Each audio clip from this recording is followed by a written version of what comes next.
Dalim tani në një tjetër lidhje të drejtë për drejtë, këtë herë me kolegun tonë Sokol Dema. Një operacion antidroge është duke u zhvilluar në Tiranë, ndërkohë do t'i marrim të gjitha këto informacione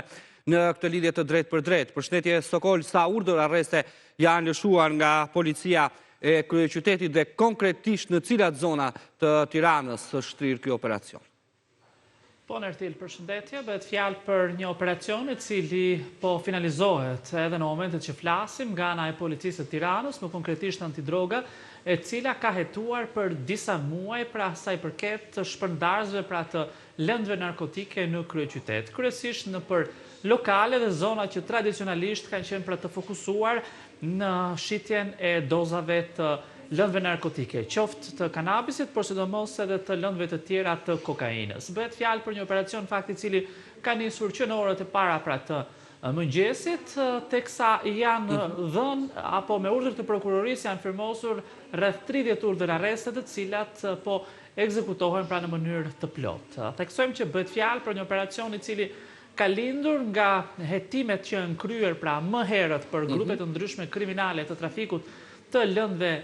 narkotike pra të shpërndarjes në kryeqytet dhe nga sekuestrimet e aparatit celular janë zbardhur komunikime të cilat kanë çuar pra antidrogën drejt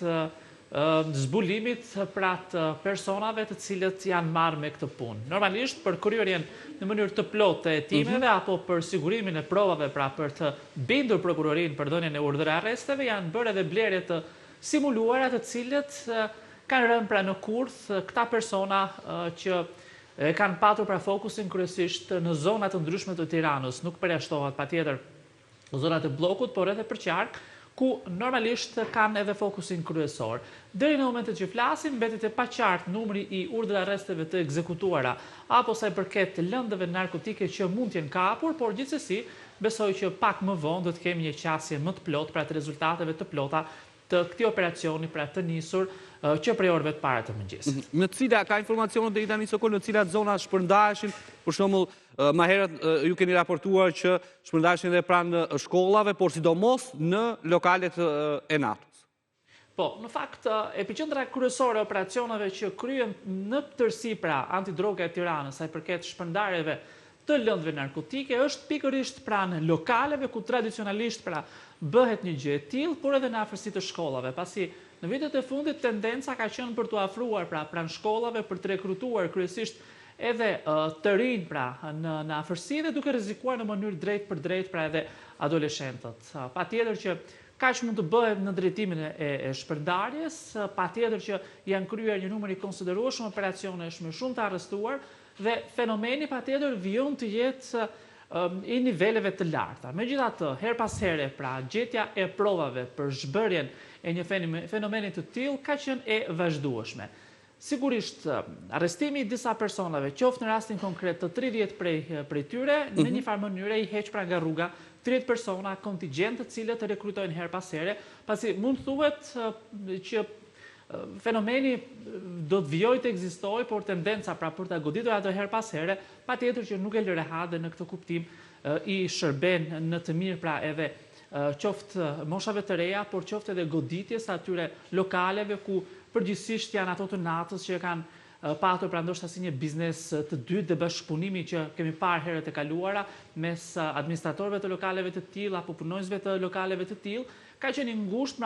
me persona të shpërndarjes. Ndërkohë, pak më i gjerë mund të jetë edhe ideja sa i përket gjetjes së personave që në farë forme sigurojnë pra lëndët narkotike, por kjo është një hetim që është më i gjerë dhe normalisht kërkon më tepër në dispozicion jo vetëm resurse, por sidomos edhe në rastin konkret mund të ishin në detyrë të spakut për t'i goditur. Pra, për post lëshimit të urdhër arresteve nga ana edhe e prokurorisë, kemi dhe të arrestuar në flagrancë apo është ende herët? Besoj që po, megjithatë pritet të shihet në vijim, pasi rezultatet e plota akoma mbeten të paqarta. Ideja është që përgjithsisht në operacione të tilla, kur kryen pra ekzekutimi i urdhër arresteve, përgjithsisht në për adresat e banesave, por edhe në kontrollet që kryen në për lokale, nuk përjashtohet mundësia pra që të kapen edhe persona të tjerë të cilët janë në kushtet e flagrancës pra duke kryer pra shitjen e lëndës narkotike ose qoftë edhe qoftë edhe mbajtje të sendeve të tjera të paligjshme, pasi në një operacion droge mund të ketë rastësi që të ketë edhe gjetje të armëve, por përgjithsisht në operacionin e fundit pritet pra në vijim të qartësohen në mënyrë të plotë cilat kanë qenë ato rezultate të kontrolleve, pavarësisht se pjesa më e madhe kanë qenë si thua të simuluara dhe me urdhër të prokurorisë për të shkuar në ekzekutiv. Faleminderit Sokol për gjitha këto detaje, në rast se do të ketë të tjera zhvillime